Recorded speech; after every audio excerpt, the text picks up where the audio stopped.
What's up, y'all? What is going on? It is Thursday. Whew, we have so much to talk about. So much to talk about. Look at the school, the yard at the school, child. It's a mess. The weeds and growed and everything. They done growed up. The hammock is out there. Girl, what is going on? So, yeah, we have a few things to talk about. Terry Coons. Let me get my studio set up.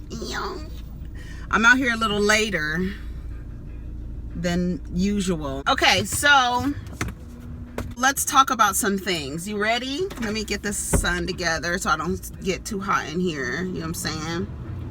And get my stuff together. You know, I like to have my hair blowing, so I got my fan on. And no, I'm good like this. Okay, so let's talk about, I have so many things to talk about. I hope everybody is doing well. I don't know if people have gone back to work yet. Seems like slowly but surely the country is opening back up. However, the cases for the virus are increasing in particularly, I think it's like 20 something states. Be careful if you're out in the streets, if you're protesting, whatever. If you're just out, please continue to, wash your hand, wash your hands, wear your mask when you're in public and all that other stuff. You know what I'm saying? So I do want to talk a little bit at length about Russell Simmons' appearance on The Breakfast Club.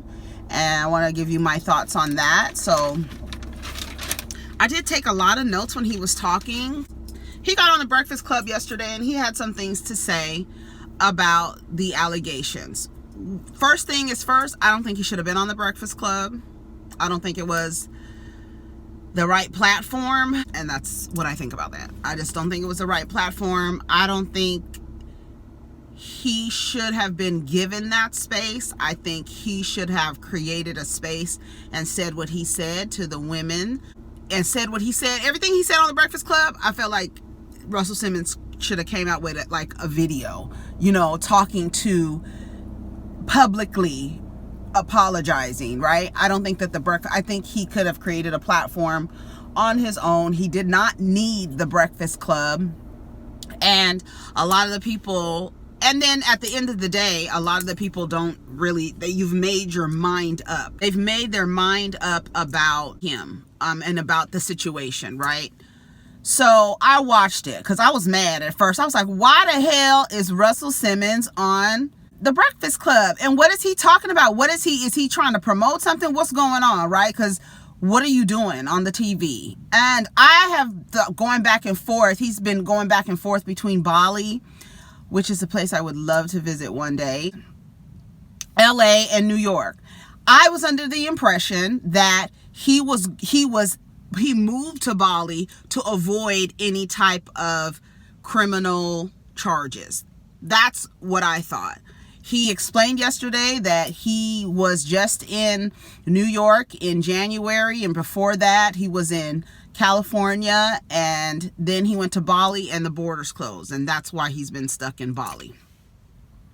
So he said he does not have any criminal charges against him, or I don't even think he has any civil charges against him. That's what it is. So he got on there and they talked about everything. I was really concerned with Angela, right? I was really concerned with how she was going to ask him questions, how Charlemagne, and if they were really going to handle it the right way, right?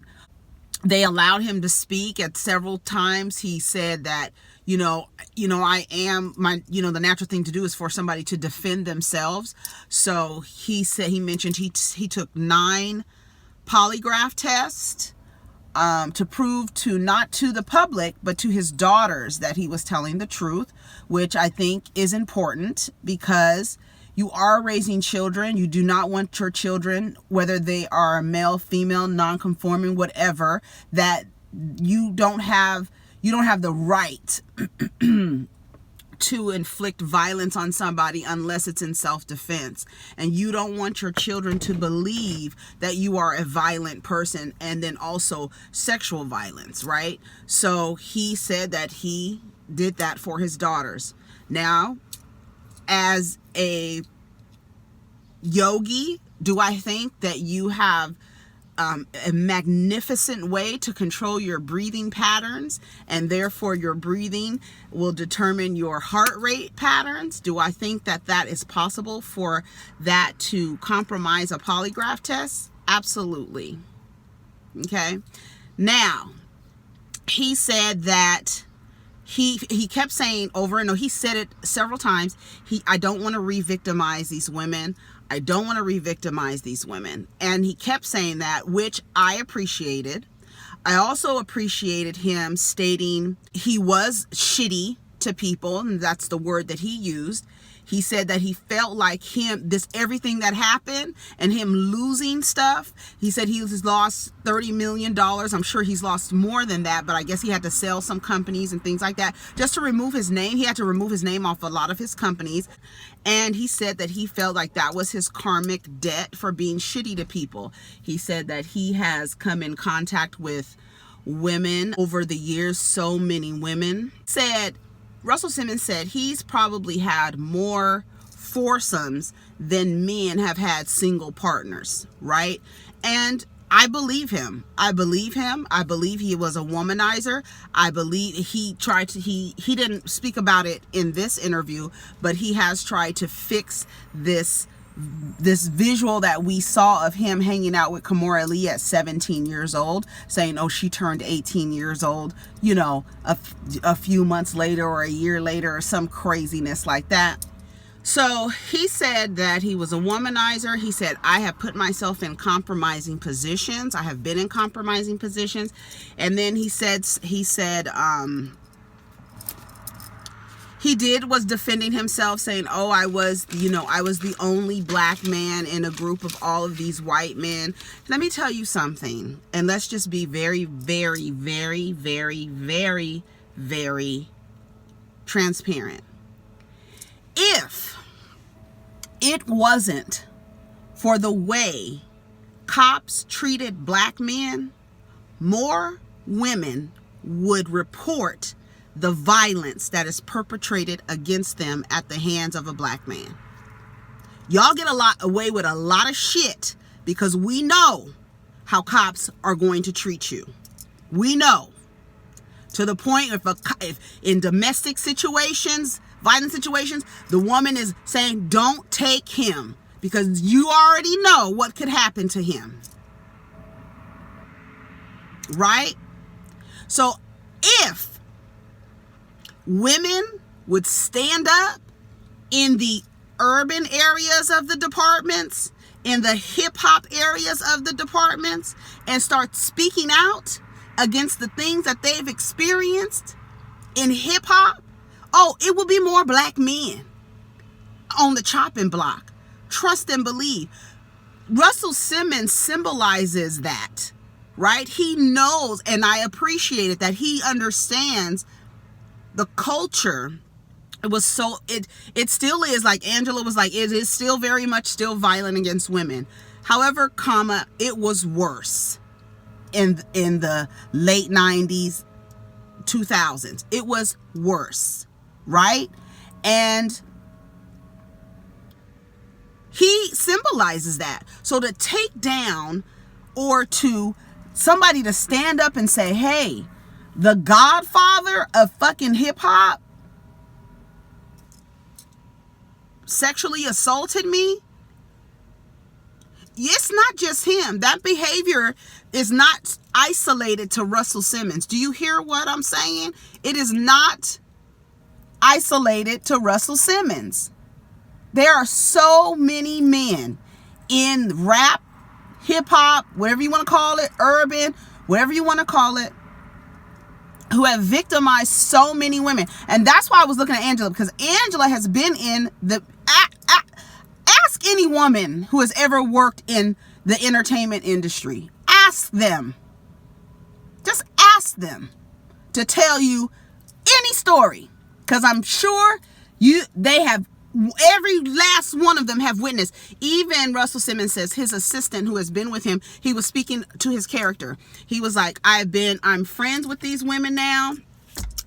People that I've dated, I've been friends with and all this other stuff. He said, even my assistant who has been with me for, I think he was like 25, 30 years or something like that.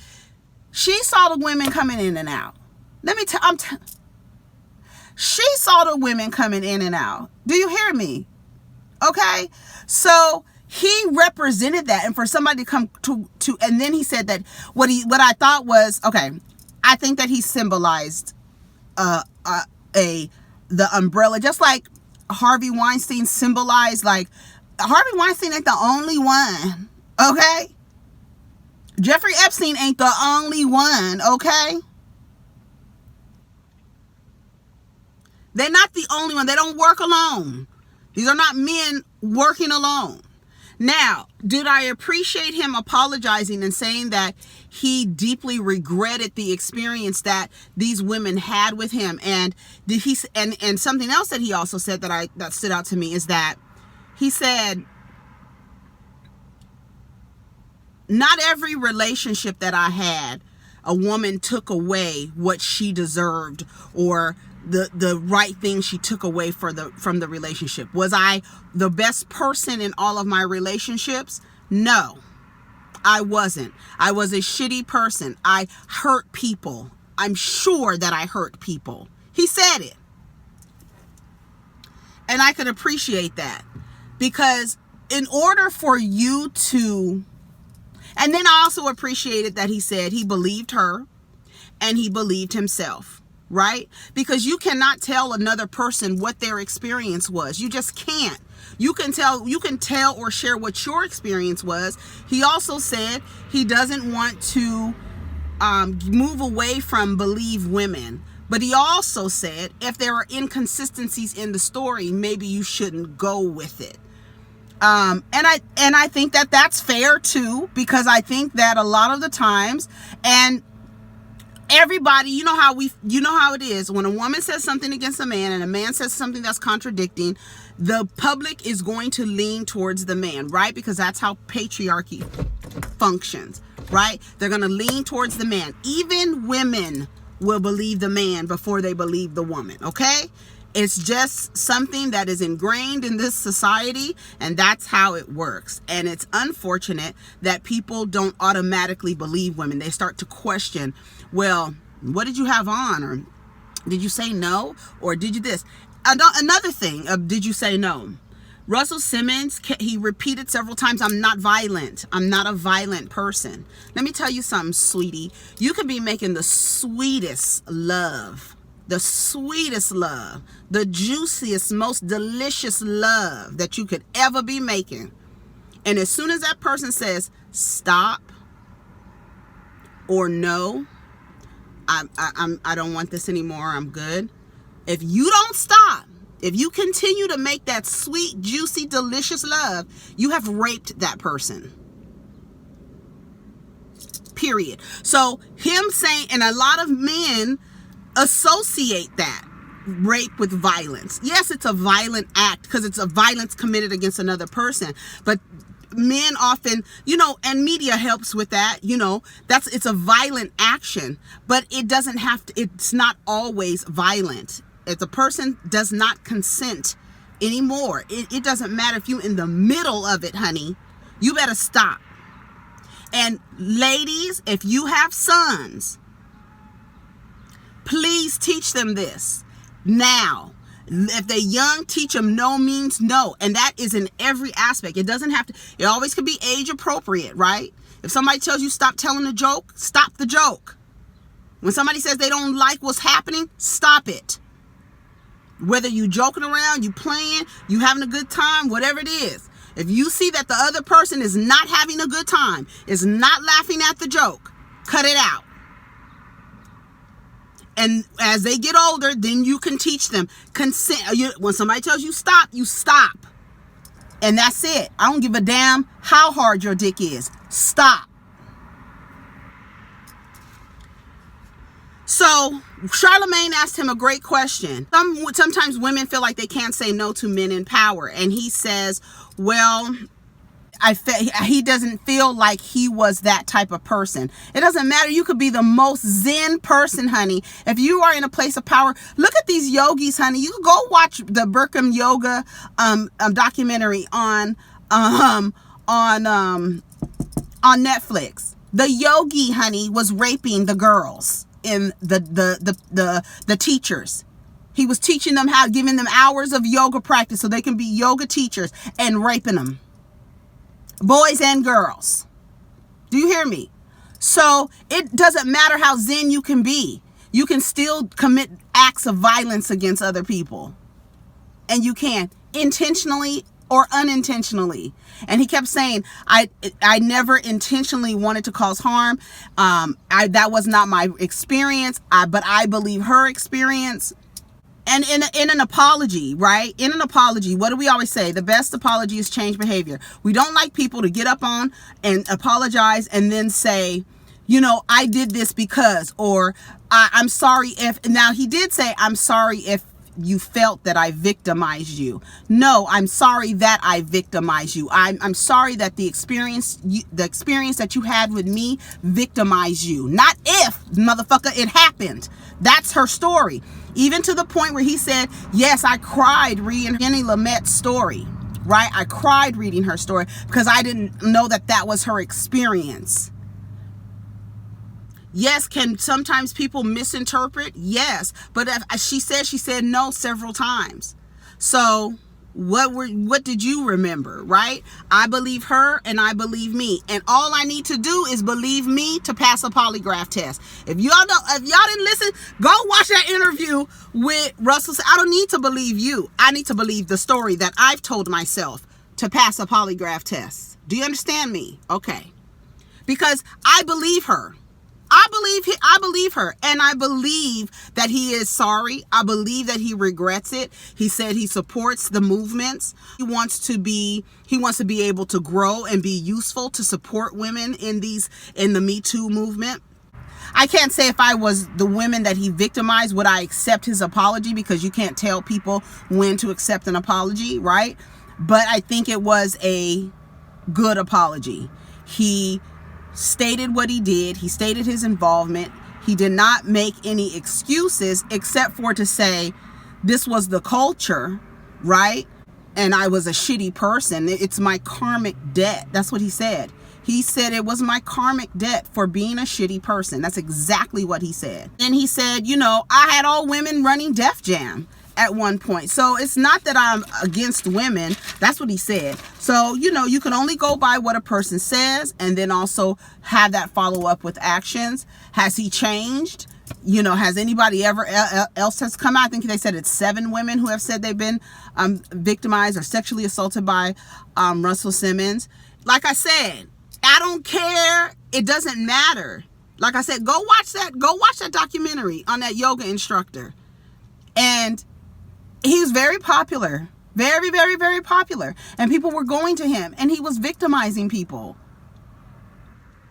He was being violent towards people, a yogi. Okay. So it's not too far-fetched to have that idea. Those things exist, right? And then he said, what I thought was interesting, and tell me what you think about this. He said, he talked about divine femininity and divine masculinity and toxic masculinity.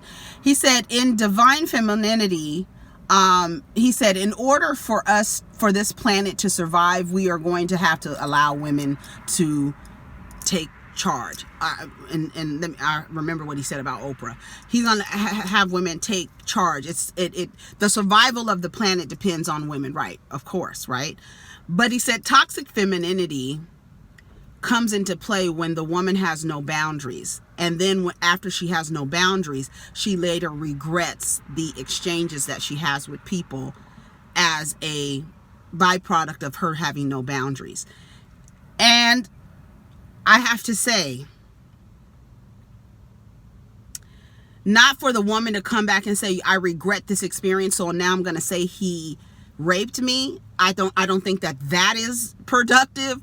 But I do think that a lot of the times women do not have I used to be the same way, not have the proper boundaries with people, because you want to either please the person, or you want to be accommodating, or you want to be available or make space for, and you do so, and if you don't create those boundaries, a person will come in there and be violent with you. Do you understand? And unintentionally or intentionally, but if you don't have boundaries and you're not setting boundaries, you can create spaces where people can be violent with you.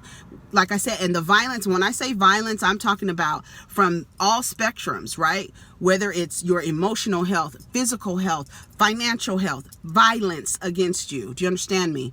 So I agreed with that, but I don't think that any woman should take her regret to the point of accusing somebody of sexual assault. I don't think that is productive at all. And he said about Oprah, which I thought was ironic, that he said he thought Oprah was going to be his what?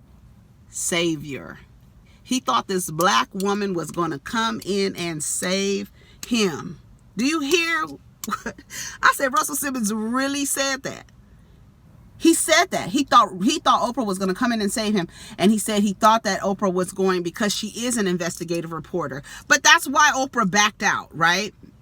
But the irony of all the people saying all of these negative things about Oprah and where she should stand and in alignment with black men and upholding them and uplifting them. But if you're a person and uplifting and upholding and holding you accountable, if you are potentially causing violence to people in our community, I can't uplift you. I have to hold you accountable. And then uplift you when I see that your behavior has changed and you have changed the way that you interact with women, right? Oprah backed out of the situation, right? She said there was too many inconsistencies. I think Oprah said in all of the stories. And like I said last night in Rodney's live, baby, Rodney's that I was getting this lady together in Rodney's chat. Oh my God.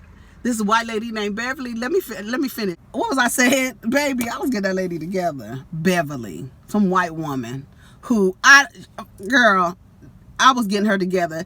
He thought Oprah, it's amazing that he thought Oprah was going to align with him. But Oprah said that she didn't want to, because there was too many inconsistencies. And like I said last night in Rodney's live, is that everybody, what's the saying that we say? There are two sides to every story. Your side, my side, and the truth, because we both had the different experience. And another thing that he said, which falls in line with programming, when you have one experience, after that you tend to believe, when you see it similarly played out again, you believe that it's the same experience, right? Like when a person gets bit by a dog, whenever they see a dog, all of that stuff comes back to them, and they now are afraid of all dogs. Do you understand what I'm saying? So he's saying that people have experiences or have had experiences, and when they see something similar, then they automatically think that that is the same type of experience and that is the truth. So what I feel about it and how I see it from my perspective is the truth, because I've had that experience, right? And I think that happens a lot, and that's just how we are. We determine how, is it in this book?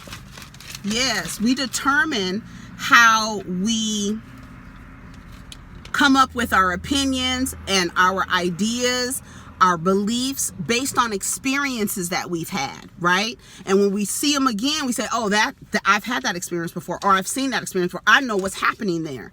And sometimes it's not what's happening, right? It's getting hot.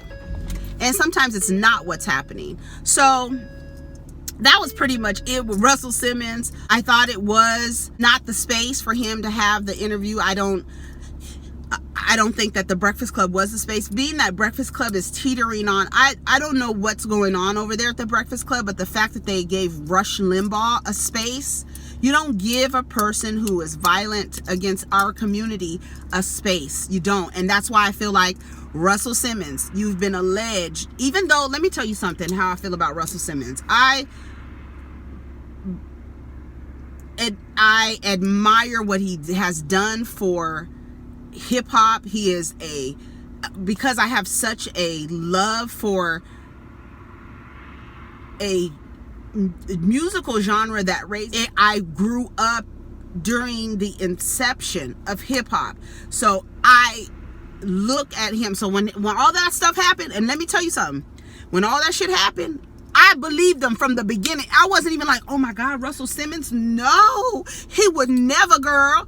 Honey, Russell Simmons, you can look at Russell Simmons and sees he has a pattern of behavior. And has he put himself in compromising positions?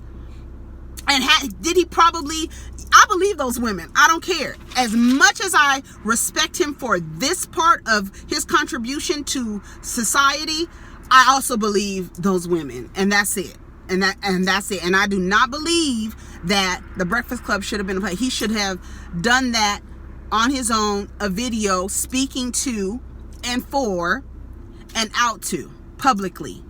That is how I see it. Okay. So that's it. Maybe I should do another video. Let me do another video. That's it for Russell Simmons, y'all. And I'm gonna come back and tell you what happened with that lady in Rodney's. I was wearing her ass out. I'll be right back.